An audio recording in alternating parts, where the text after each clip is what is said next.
স্বপ্নের মতোই এগোচ্ছিল ক্যারিয়ারের পথটা। গত ঈদেও মুক্তি পেয়েছে সিনেমা, কিন্তু একটি ফোন কল, একটি বিজ্ঞাপনের চুক্তির ডাক, আর সেই চুক্তিতে সই করতে যাওয়া সবকিছুই বদলে দেয় মুহূর্তেই। আমি ওনাকে বলছি আমার মা ওপেন হার্টের পেশেন্ট, আপনি আমাকে প্লিজ মাফ করেন, আমি কিচ্ছু করি না, আমি আপনাকে চিনি না। এ প্রজন্মের মডেল ও অভিনেত্রী স্নিগ্ধা চৌধুরীর অভিযোগ, বিজ্ঞাপনের চুক্তির কথা বলে তাকে রাজধানীর একটি হাসপাতালে ডেকে নেওয়া হয়। সেখানে তিনি শারীরিক নির্যাতনের শিকার হন। ঘটনার পর রোববার রাতে রাজধানীর খিলক্ষেত থানায় একটি প্রতিষ্ঠানের চেয়ারম্যানের বিরুদ্ধে মামলা করেন তিনি। যে বাটা কিয়া, ও কোথায়?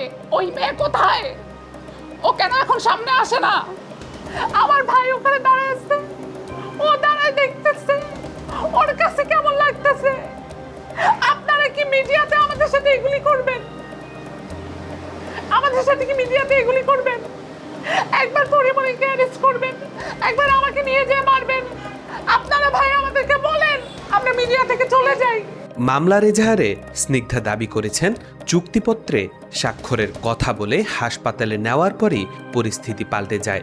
সেখানে উপস্থিত এক ব্যক্তি তাকে অন্য এক নারী জেবা তাকিয়া ভেবে ক্ষিপ্ত হয়ে ওঠেন। তার অভিযোগ, ওই নারী আগে অভিযুক্ত ব্যক্তির সঙ্গে প্রতারণা করে অর্থ আত্মসাৎ করেছিলেন, আর ভুল পরিচয়ের কারণেই তাকে নির্যাতনের শিকার হতে হয়। এজাহারে আরও বলা হয়েছে, ঘটনাস্থলে থাকা ইমন নামে একজন পরিস্থিতি শান্ত করার বদলে তাকে ওই নারীর পরিচয় স্বীকার করতে চাপ দেন। স্নিগ্ধার দাবি, তাকে ভয়ভীতি দেখানো হয়, হাত পা বেঁধে মারধর করা হয়, গলা চেপে ধরা হয়, চুল টেনে ধরে শরীরের বিভিন্ন স্থানে আঘাত করা হয়।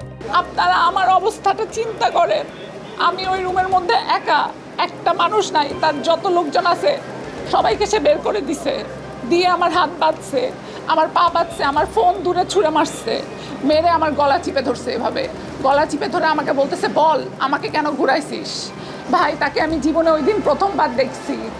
ইমন আমাকে যে বাটাকিয়া সাজাইছে তার সামনে, সে আমাকে চুল টেনে ধরে এইখানে লাথির উপরে লাথি, আমার এইখানে আমি হাত দিতে, এই দেখেন এগুলা ফুলে ফুলে আছে, এগুলা তো আমি আপনাদেরকে দেখাইতে পারবো না ভাইয়া অন ক্যামেরায়, আপনারা সবাই ছবি দেখছেন।